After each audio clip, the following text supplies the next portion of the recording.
Strings Attached, USAID and the Dark Side of Foreign Charity. Written by Rakesh Krishnan Simha. Western governments have been using NGOs as fronts to scuttle India's rise as a major power. The outrage sparked by Donald Trump and Elon Musk shutting down USAID is revelatory. Donald Trump and Elon Musk have perfectly summed up the workings of one of the most diabolic entities in America.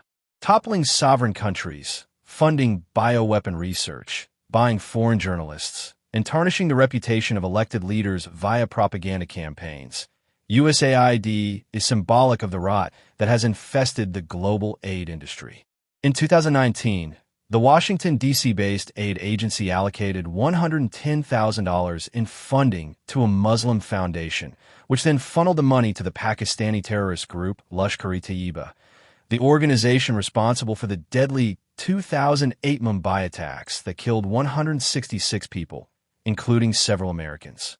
Even more shockingly, USAID continued to fund the Pakistani Foundation despite being aware that the money was being used to support terrorist activities. For decades, USAID has been funneling vast sums of money to Maoist groups that advocate violence as a means to dismantle and overthrow existing socioeconomic and political systems. This ideology has significantly influenced movements in India and Nepal, where foreign support has helped Maoist uprisings gain momentum. In Nepal, the rise of the Maoist revolution in the 1990s can be linked to USAID-funded NGOs, which backed the movement under the pretext of development programs. USAID's machinations have also been evident in its efforts to orchestrate regime changes under the guise of revolution and democracy, including in Bangladesh, where it backed a coup led by the military and jihadist factions against a democratically elected government. It also cultivated close ties with radical leftist billionaire George Soros, who committed $1 billion to fight nationalists, including Indian Prime Minister Narendra Modi, whom he called an electoral autocrat. USAID was so bent on bringing India down that it even gave Soros $260 million. The message was clear: if your enemy is India, USAID is ever ready with pockets full. As the linchpin of leftist propaganda, USAID has provided funding to Internews, an organization that runs media training programs aimed at shaping the media landscape. To date, over 75,000 Indian media personnel are reported to have been trained through these programs, raising concerns about the potential ideological influence on the country's media. By lifting the lid off the scandal, Musk and Trump have revealed that journalism for hire is very real. By offering fellowships and funding opportunities, USAID can buy individuals who produce content that aligns with its geopolitical objectives.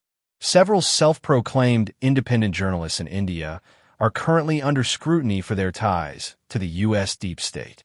Athara Parancheri, Aradhna Wal, Wahid Bhatt, Shaba Manzur, Shibi Arasu, Megh Sitlu, and Tereshu Aswani are a handful of the thousands of recipients who write biased and anti-national reports for various news outlets and anarchist groups.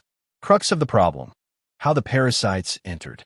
For the first 6 decades following independence, India had virtually abdicated its responsibility to provide basic economic necessities to hundreds of millions of its citizens. Against this backdrop of callous neglect, non-governmental organizations, NGOs, swooped in to take up the space left vacant by the state. In places where bureaucrats or politicians did not care to trudge, such organizations provided vital services: schooling, sanitation, housing, and hope.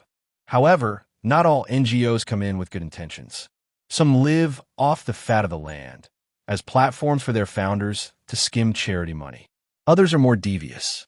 Days after Narendra Modi rode to power in 2014, the Intelligence Bureau, India's premier internal security agency, submitted a report to the Prime Minister's office identifying several foreign-funded NGOs negatively impacting economic development. The 21-page IB report revealed that a significant number of Indian NGOs, funded by some donors based in the US, UK, Germany, the Netherlands, and Scandinavian countries, We're using people-centric issues to create an environment which lends itself to stalling development projects. The report added, foreign donors lead local NGOs to provide field reports which are used to build a record against India and serve as tools for the strategic foreign policy interests of Western governments. It contended that NGOs slow economic growth by 2 to 3%. The total national loss could be as much as $150 billion annually, twice Russia's defense budget. Dangerous fifth column. The most significant danger of foreign-funded aid agencies is they bring in foreign filth, spies, Christian missionaries, and agent provocateurs who create numerous difficulties for the country. One of the most outrageous instances of foreign meddling in India is the former U.S. Secretary of State Hillary Clinton's high-octane crusade against Narendra Modi when he was the chief minister of Gujarat. Her use of Indian NGOs as fronts is a classic example of how the West can play the divide-and-rule game over and over in India. Madhav Nalput, professor of geopolitics at Manipal University, quoted a U.S. official in the Sunday Guardian. Hillary Clinton likes to operate through NGOs, which are given funding through indirect channels, and which target individuals and countries seen as less than respectful to her views on foreign and domestic policy in the target countries. The official claimed that, rather than U.S. NGOs, Clinton favored operating through organizations based in the Netherlands, Denmark, and the Scandinavian countries, especially Norway, as these were outside the radar of big power politics. Like the CIA's fake polio campaign in Pakistan that successfully ferreted out Osama bin Laden. The Americans have launched similar campaigns in India as well. Several current and retired American officials told Nalput that during the tenure in office of Secretary Clinton, several expert teams in the guise of NGOs were sent to Gujarat to try and find mass graves. The purpose was to then take the matter to the office of the UN Commissioner of Human Rights in Geneva as an example of genocide. Failing to discover any mass graves in Gujarat, Clinton directed the search teams to Punjab. After the American F-16 and F-18 jet fighters were rejected in the Indian Air Force's multi-billion-dollar acquisition campaign, orders were given to activate the Khalistan file. Clinton and her team were trying to put the heat on the Indian government in attempting to unearth mass graves in Punjab. Indian middlemen in the guise of aid agencies again provided vital logistics. According to American officials, key politicians in Punjab have assisted these search teams and on occasion even provided logistical facilities for them. The spy game. Since deep state organizations like USAID have often been linked with the world's second oldest profession, it is inexplicable how India didn't take a proactive approach to ban it. In contrast, the Russians were far wiser. Vladimir Putin booted out USAID more than a decade ago, accusing it of meddling in Russia's internal affairs. Earlier, Moscow had ordered the meddlesome British Council to ship out. The British were given just hours to leave Moscow or face arrest. With the Russians being paranoid, you be the judge. According to the Associated Press, USAID, which was ostensibly established to channel humanitarian aid, created a fake Twitter program to undermine the Cuban government. The U.S. planned to use the platform to spread political content that might trigger a Cuban spring and bring out street mobs. In essence, the American plan was to destabilize Cuba and turn it into another Iraq or Libya. During the Vietnam War, USAID provided cover for Central Intelligence Agency, CIA, operatives so widely that the two became almost synonymous. U.S. multinational companies, banks, oil companies, airlines, construction firms are generally happy to help the CIA on patriotic grounds, with legitimate-looking jobs for its operatives. Author Francis Stoner Saunders has done an excellent expose of how the CIA has roped in aid agencies not only as fronts, but as willing participants in the spy game. In her book, Who Paid the Piper? CIA and the Cultural Cold War, she writes that the Ford Foundation, which continues to be active in India, and the Rockefeller Foundation were conscious instruments of covert U.S. policy, with directors and officers who were closely connected to or even members of American intelligence. Saunders adds, at times, it seemed as if the Ford Foundation was simply an extension of government in the area of international cultural propaganda. The foundation had a record of close involvement in covert actions in Europe, working closely with Marshall Plan and CIA officials on specific projects. They need your country. While it is desirable to have friendly ties with the West, friendship must come with checks and balances.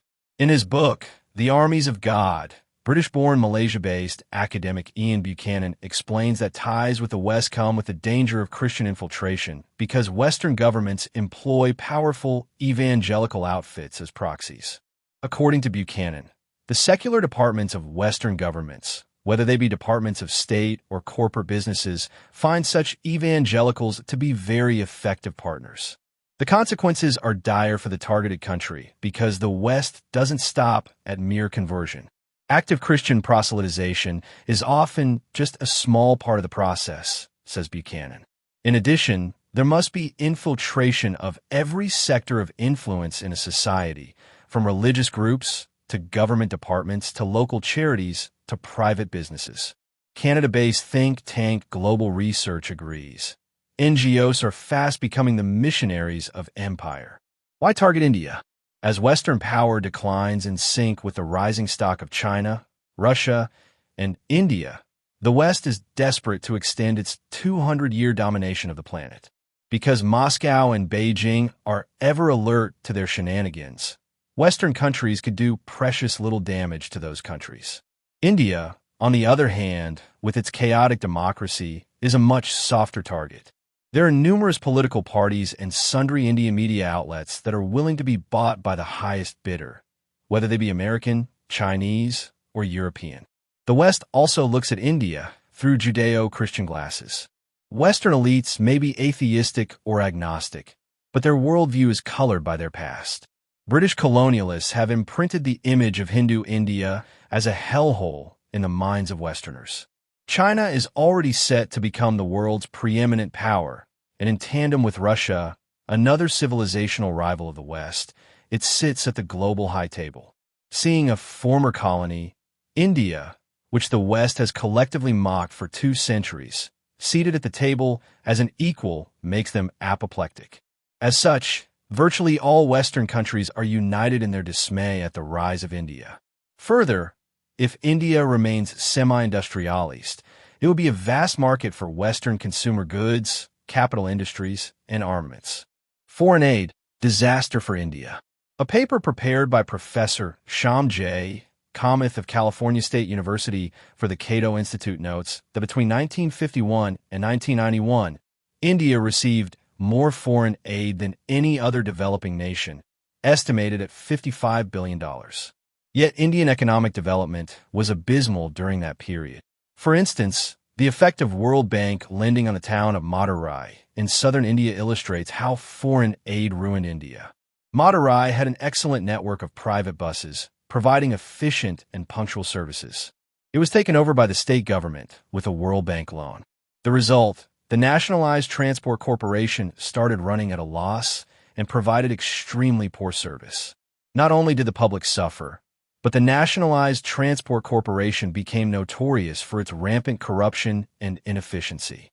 Since the majority of foreign aid was in public sector manufacturing enterprises, it played a key role in diminishing the private sector's role in the Indian economy and increasing the government's hold over the private lives of Indian citizens.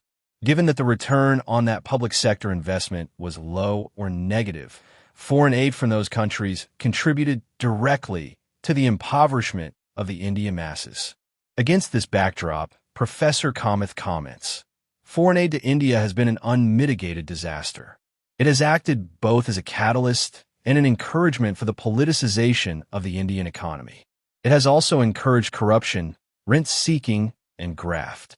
Foreign aid has been, and continues to be, predicated on an outdated and false development economics theory that assumes that only capital and access to technology are needed for economic development. Think about it. Foreign aid agencies worked for over 100 years, yet barely made a dent in poverty in Africa. It was the arrival of Chinese, Indian, and Russian companies that saw a dramatic change in the continent's landscape, with better roads, brand new towns, and real jobs. On the other hand, once poor countries such as Malaysia, South Korea, Taiwan, Singapore, and China quickly became prosperous thanks to hard work, private enterprise, and local investment in roads and industry.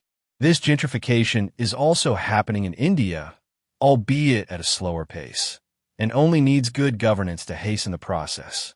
However, India's approach must follow a fundamental principle. Progress should never come at the cost of national security.